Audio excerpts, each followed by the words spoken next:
Namo tassa bhagavato arahato samma sambuddhassa. Namo tassa bhagavato arahato samma sambuddhassa. Namo tassa bhagavato arahato samma sambuddhassa. Buddhang dhammang sanghang namasami. Our ultimate desire is the end of desire. So I like to, on a retreat, I like to create some kind of a challenge for uh, giving structure to whatever I'm going to talk about. I never know what I'm going to talk about, but I know what I'm going to talk about, kind of. But anyway, being with you, and I enjoy the interviews. I enjoy your sincerity, your determination, and your intelligence. Everyone that I've talked to really is trying to understand their own predicament, understand their mind, and use the teaching for understanding the mind. And that's it's always encouraging and interesting because each of us has a different. We use different metaphors. We have different life experiences. Um, so then I also can gain some sense of how my words work or not. That's very helpful for a teacher to know if some ideas are effective, some are not effective. Um, so also your encouragement of me is appreciated. It's very helpful for a teacher.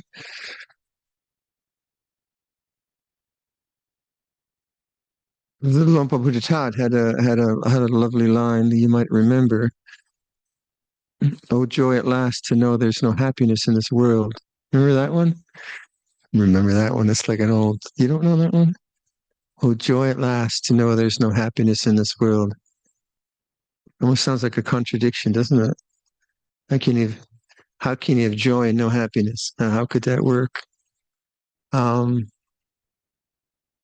I met Luangpor Viradhammo twice, once personally, and once at a large celebration of his birthday. And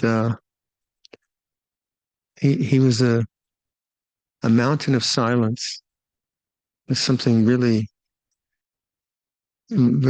similar to Luangpor Cha. Luangpor Viradhammo was a big man, and his intellectual gifts were awesome. But just like sitting with him, you just felt this deep, deep silence and great love of Dhamma. And then in that, I can't remember quite what he was talking about on his birthday. He gave many lectures over 3 days. But he would, I think once he was talking about Paticca Samuppada, and in a very scholarly and academic, but also insightful way. And he's listing very complex relationships and complex language. And then in the middle of it, he would just keep chuckling, this deep, deep joy, laughter in talking about dependent origination, which I thought was so endearing because he really, you could see he loved the Dhamma in this deep, deep place of joy. It wasn't like a dry academic just giving a list.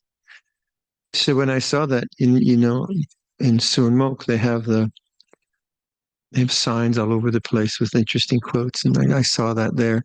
Oh, joy at last to know there is no happiness in this world. So when you get a phrase like that, you kind of it strikes you, so you start to contemplate it rather than ask the teacher what does it mean, which is okay. You think, well, what is he pointing to? And that's one of the things I've been emphasizing on this retreat is what are the words pointing to? Well, it's not about the words. What are they pointing to? So if you're attached to some canonical representation of the Dhamma, then you can quite often not be listening to Dhamma, just be arguing in your own mind. Well, that's not right. That's not Nirodha. Nirodha is not like that. And in the text, it doesn't say that. And you're actually not listening. You're just critiquing. And that's someone who's, I think, overstudied, and so much caught in just the intellectual opinions that everything now is judged according to some opinionated construct, which isn't really pointing to Dhamma. So words are so very important. Words are very important. Oh, joy at last to know there's no happiness in this world. So whatever interpretation I have is not right or wrong. It's just what I picked up from it. You can have your own interpretation or none. But in terms of trusting awareness, don't you find that when you really trust in awareness, there's a joy? I just find like I don't have to do anything. I don't have to become enlightened. I don't have to attain anything. I don't have to cook. People feed me, but there's this great sense of relief. Oh, it's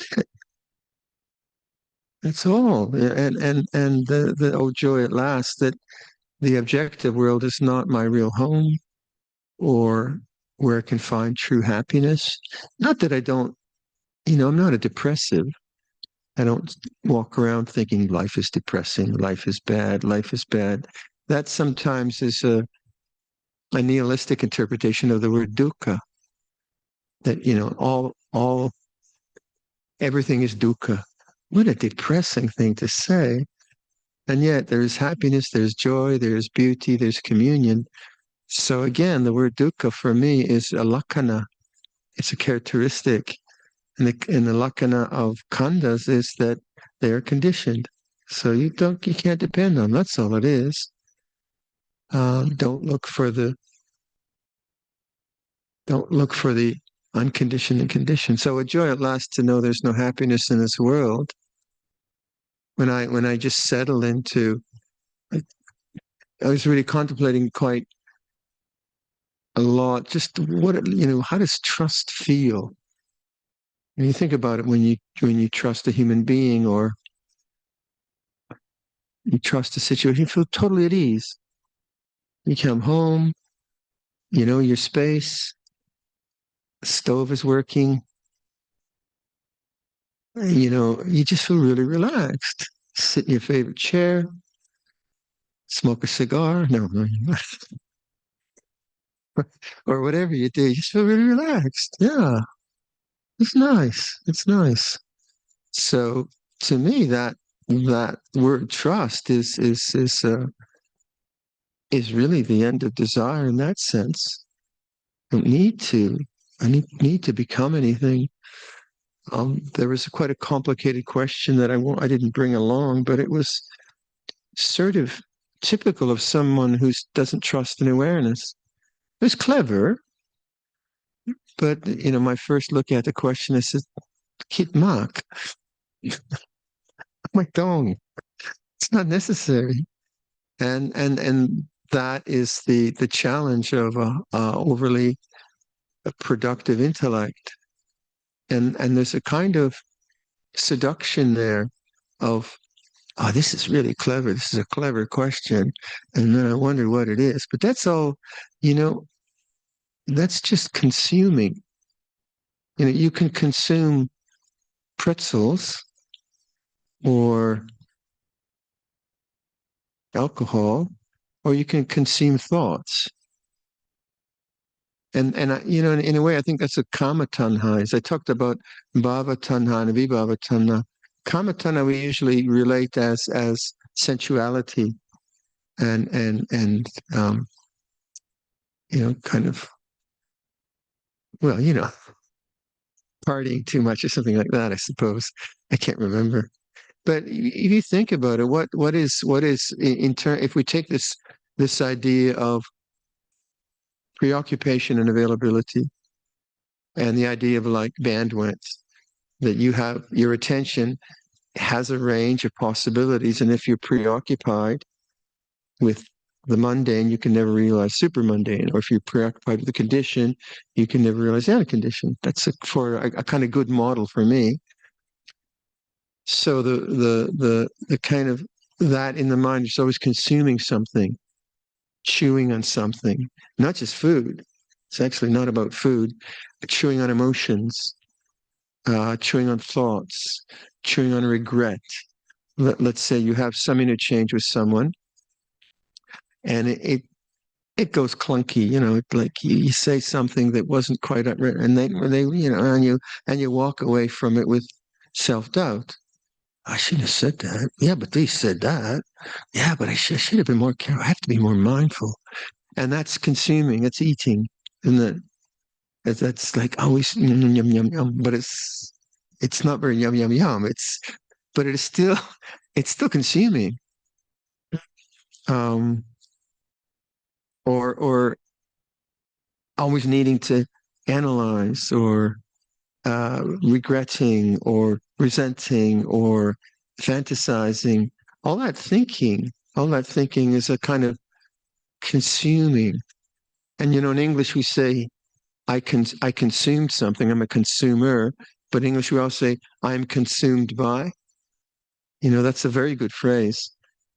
Like the addict is consumed by the heroin.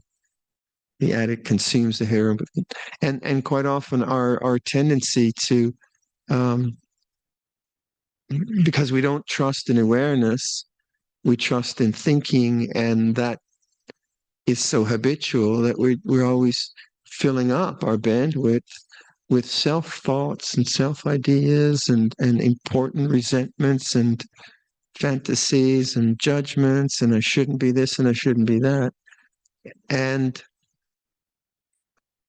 it's kind of just observing the moment you notice thought, because when there's mindfulness, you notice thought all the time. If it comes and it goes, it's just a movement. But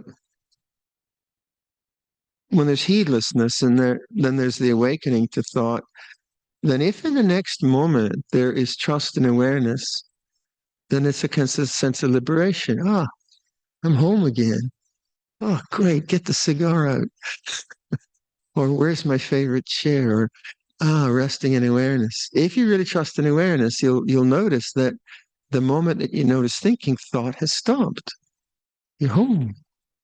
A bus. No non-desire. But the habit of consuming thought takes you to another thought. Mostly the thought is that I shouldn't be thinking. It's a irony or an analysis of why I am thinking, or a judgment about thinking too much, or just another distraction off to another set of thinking. So that's why I've been using the language of deliberate thought, and then the attentiveness after a deliberate thought of a mind without thinking. That's not repressing thought. So again, it's like this requires a pause afterwards. And if you hang in with the pause, and then you can start to encourage, oh joy at last, to know there is no happiness in the world. You're home. If you can just get a sense of positiveness in that moment, because that is the moment of awakening. That's not enlightenment in the as big E, as it were, but it is the awakened mind, and that's our goal, and that's our home, and that's the path, etc., etc. And yet we miss it. We just jump into more thinking, more analysis. So, as a very positive kind of a thing, rather than judge yourself around all the thoughts, can you notice the end of a thought and say, hooray, oh joy at last? Because that's the end of suffering right there. Okay, so let's say we're all going to return to the world tomorrow. And we're all going to probably make mistakes in the first 12 hours. You know, let's say something stupid or we'll eat too much yogurt or something significant like that. And then having done that, we'll sit down and then probably we'll start to self-analyze and then self-flagellate. You know the word flagellate? When you take a whip and you hit yourself, that's called self-flagellation. Not nice. Self-disparagement or self-criticism or not. So maybe you'll have some encounter. Your heart is full, imbun, filled with loving kindness. You're now really mindful, right? What could go wrong? And sure enough, the person gets up your nose and you say something awkward to them and they something awkward back. Now, because you're so sensitive right now after retreat, this echoes in your mind and you're in the car and in the traffic and you realize, oh, I should have said that. I should have said that. And hopefully you will then say, this is an object in awareness. And if you say that and let go of that, then, oh, joy at last, to know there is no happiness in this world. You come home again. And it'll happen, won't it? For sure it'll happen. How many of us are not going to make mistakes in the next 24 hours? Or how many of us will not be self-judgmental? I will be. I mean, I know that's my character, it's like some awkward thing. And then in the way my mind will work, I'll come away from it. Was I really compassionate? Was I, oh, joy at last to know there's no happiness. There's no happiness in relationships. There is. I'm really happy being with you, but it's not the goal. Right? And so when relationships or situations feel a bit awkward, they're supposed to feel awkward. People are supposed to be disappointing. Yeah? And we're supposed to disappoint ourselves. It's because it's all very, very imperfect. And if you more and more, then you're challenged. Well, what do you trust? Well, you trust in right speech. You do your best. You trust in social responsibility, in the issues of social justice, and the issues of good stewardship of the planet. Yeah, you trust in all that. You do your very, very best. You trust in Sila. You try to do a really super job of bringing medicine to Nan and so on. But in the doing of all that's our Katanyu Katavedi. We feel grateful for this opportunity, and Katavedi is we go back now into society and help as much as our energies and resources allow.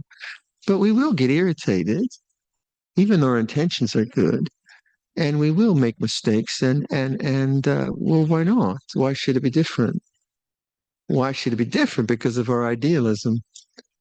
But if we realize that no objective experience can ever be perfect, then disappointments are natural.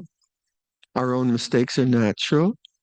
And more and more we find our happiness is not externalized. It's very much in the center of awareness. And it's a great feeling. It's really great when your mind starts to mutter on some kind of self-criticism, and then you remember that that's an object. I'm home again. I don't have to go. I don't have to get reborn into that whole 9 yards of suffering that I've been reborn into so many times. And again, sometimes the interactions we'll have will be intensely emotional. There'll be sickness, there'll be loss, there'll be, serious misunderstandings. It's just part of the game. It's part of the game. You do your best. And then when those more serious misunderstandings take place, or the serious grief that we have, then we really, you should take time for the heart, because those take time to process. So if I have a serious conflict with someone, what happens with serious conflicts? The sense of self is very strong. And the stronger the sense of self is, in interaction, the more there's going to be an echo. One of the ways I evaluate my own interactions with people is how much echo carries through for the next hour or 10 days. By echo, I mean sense of self. And if it's very strong, I say, well, what's that about? Where's that coming from? Where's that arising from? And then I try to give myself, it doesn't happen so much anymore, but then I find it really important to give myself privacy.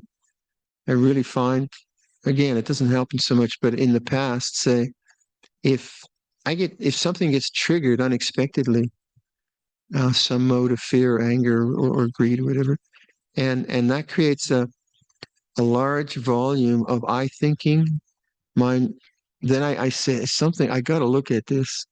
And then I get I put on my grumpy face.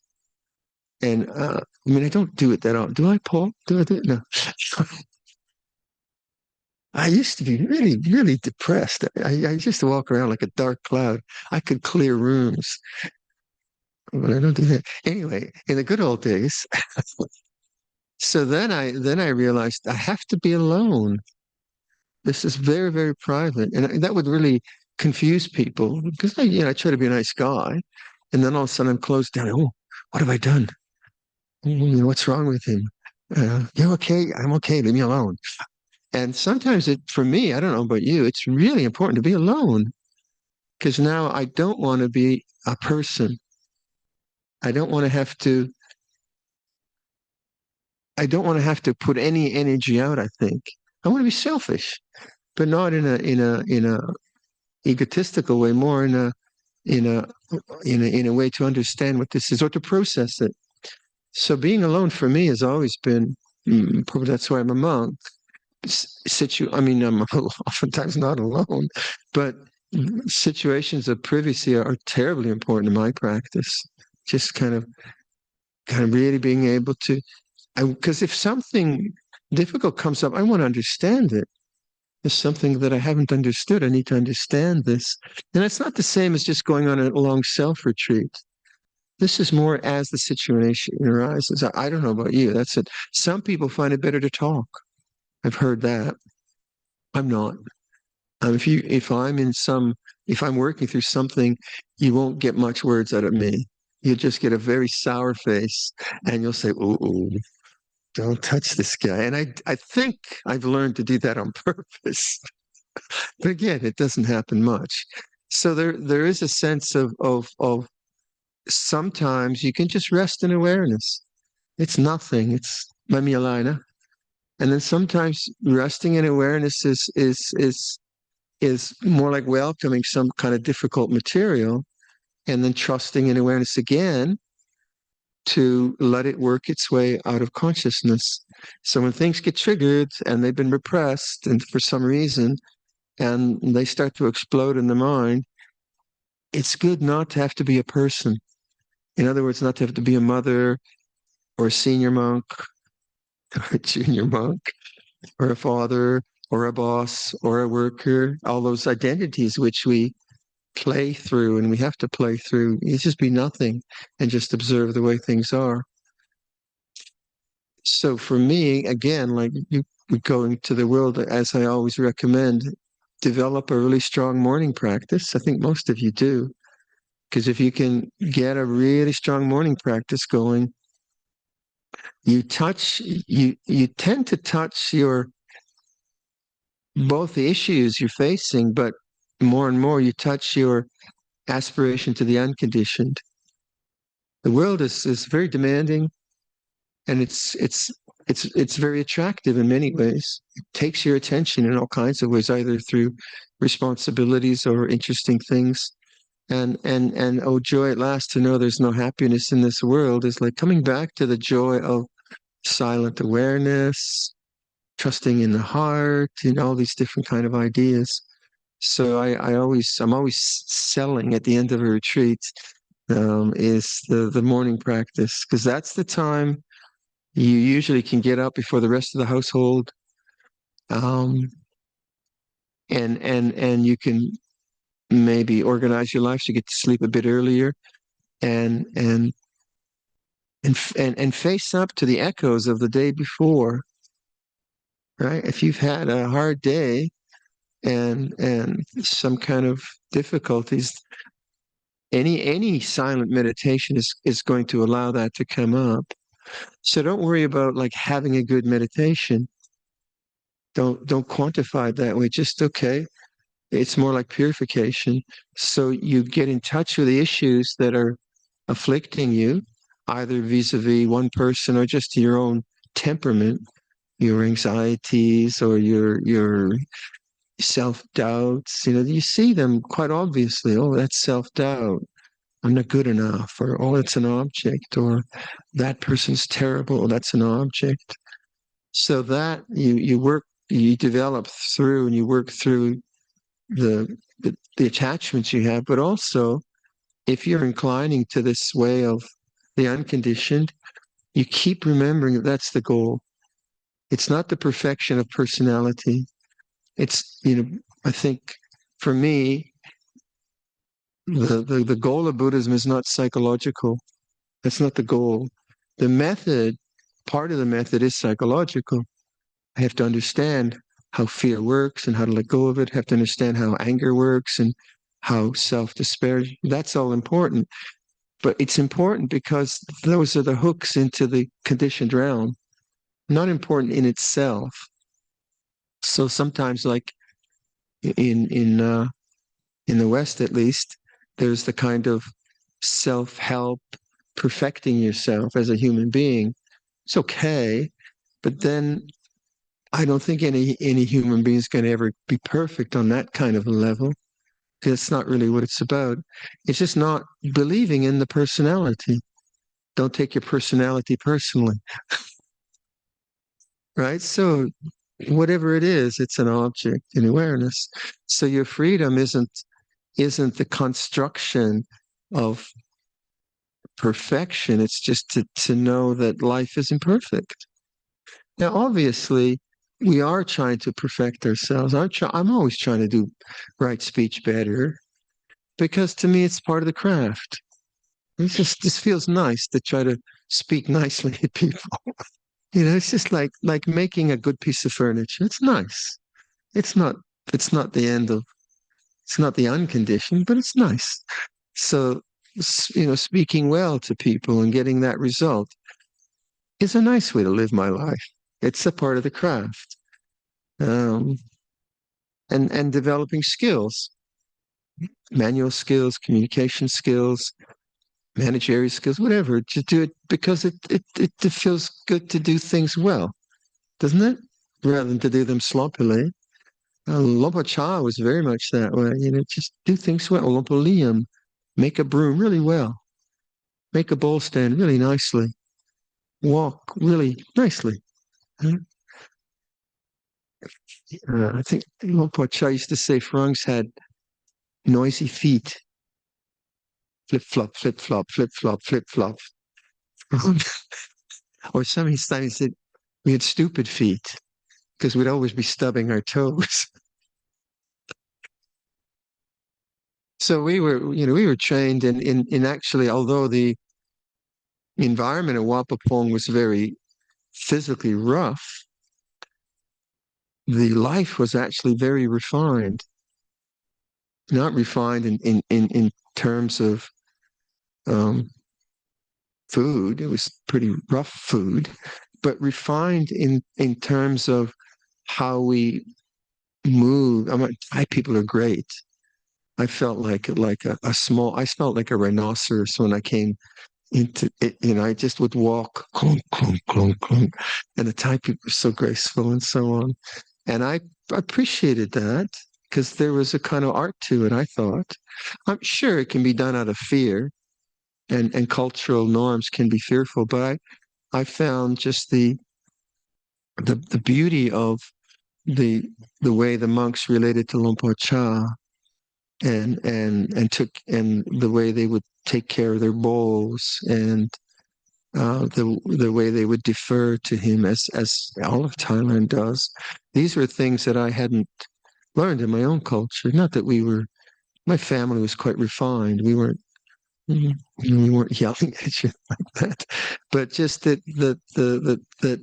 I really felt that Ajahn Chah was teaching through beauty in some sense. And you will might probably know that story of mine where I was organizing the the bowls for the meal, and there was a spittoon, so I was kicking it around, and Luangpor Cha came.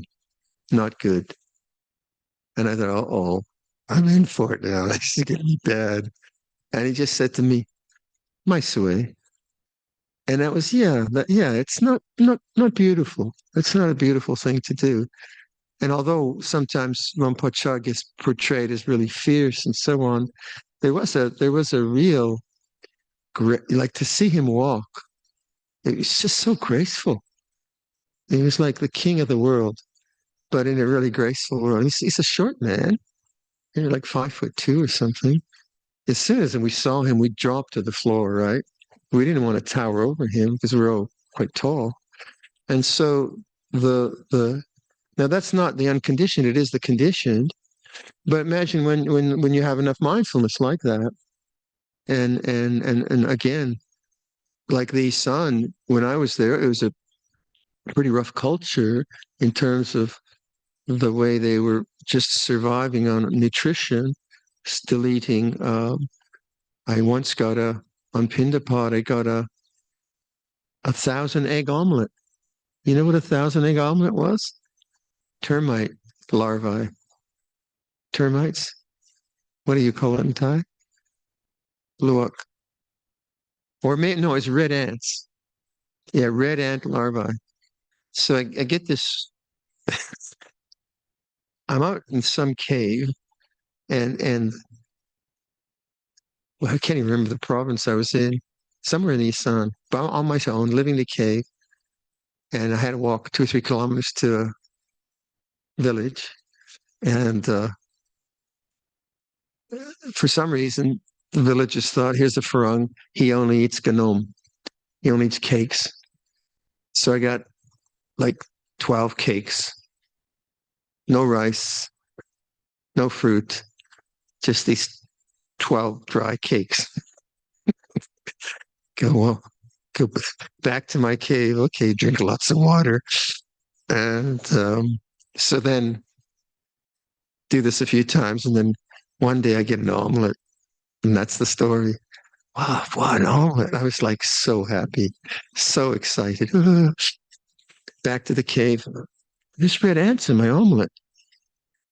Oh no, it's it's red ant omelet. So I ate it. And you know what it tastes like? Egg. True, very true.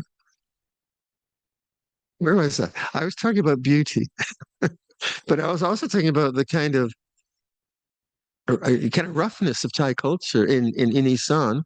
It's very, very poor, but yet there was a kind of gracefulness, and there still is, of course, a delicacy, and of course, I didn't see the rough sides of Ubon culture because I'm sure there are lots of drinking and stuff like that going on. So I had a privileged view, but even though these folk were working hard out in the fields and their lives were very, very tough. Um, the way they deported themselves and the way they came to the monastery was, wow, it's just so very, very nice. And so that's to me one of the things that I do remember about not just Wapapong, but not just Ajahn Chah, but Wapapong and the whole culture of mindfulness, awareness. So that's not the condition, but it does lay a foundation of beauty and happiness and well-being and mindfulness for the heart to be open to the unconditioned. Right? Um, so the heart can have that kind, when the heart has happiness, some sense of contentment, obviously it's much easier to contemplate, to just go, what's the background, what's the foreground? Much, much easier. So within that structure of Wapapong, like one of the questions from someone was, how did we understand Ajahn Chah when we didn't speak Isan? Well, I didn't. I didn't know what he was saying half the time. but I love the man, and I could just feel his goodness. So actually, that was a lot. And actually, what Luangpor Cha did is he created a culture of mindfulness and renunciation and gracefulness and mindfulness. So a lot of the teaching was in the doing, in the activity, rather than going to what Mahatat and then studying Naktame, getting all these levels of Pali study. He wasn't into that. He had done that himself, but he had the genius to create an environment of communal harmony, communal work, but individual practice on whatever you're working. So the environment you go back into, of course, isn't Wapapong.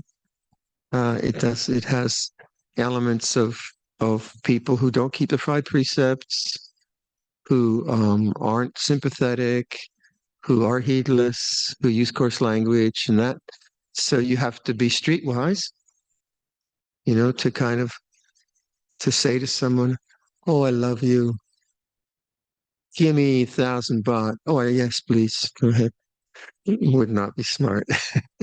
So there is a place to be streetwise, that, but it doesn't have to be from aversion or arrogance, those kinds of things. And each human being we meet is a human being. They have the same DNA, right? And they've been conditioned differently by their culture, by their whatever. And Luangpor Cha used to say, Thai people suffer the suffering of Thai people. Farangs suffer the suffering of Farangs. Poor people suffer the suffering of poor people. Rich people suffer the suffering of rich people. Old people suffer this, etc., etc., etc. So we're all brothers and sisters in this, in that way. And so hopefully our that our whole life actually becomes kind of like a monastery. And what defines a monastery is the contemplative attitude of the individuals in the monastery, isn't it? When um, you're in the marketplace and I don't know, someone shoves you to get at the counter more quickly, your response then is your responsibility, your how you're affected is your monastery, isn't it? That's where you're working. That's your zafu. That's your meditation retreat. Is your very reactions. And if you take all of life as a kind of monastery and a place of reflection and contemplation, then retreats aren't so important. I mean, they are important. They're helpful, and I think we all do that. Otherwise, we wouldn't be in this. And the next year, top it up. You have a fabulous new manager. Yampung had a chance to get enlightened finally. Huh? So I don't know what I feel tremendous gratitude for being here, and Muraiwan and all these good workers. They're great. They're really great. And then this food is coming from Bangkok. I just found out, shipped in for us from a restaurant in Bangkok, or 10 restaurants or something. Yeah? And the Sangha has come to join us, so there's much to be grateful for. And then, of course, we go back to Luangpor Cha, Luangpor Sumedho, and the whole sasana, the Buddha. Um, so Katanyo Katavedi is now we have this goodness, we've had this good opportunity. How can we share it? Rather than think, oh God, I don't want to go to work. Oh, that creepy guy next to me, I have to sit with him again. Don't get reborn. So cultivate Kalyanamitta, because that's you have a lovely here in the angel group. You really do support each other in a very inspiring way. So keep that going. Okay, I'll leave that for reflection.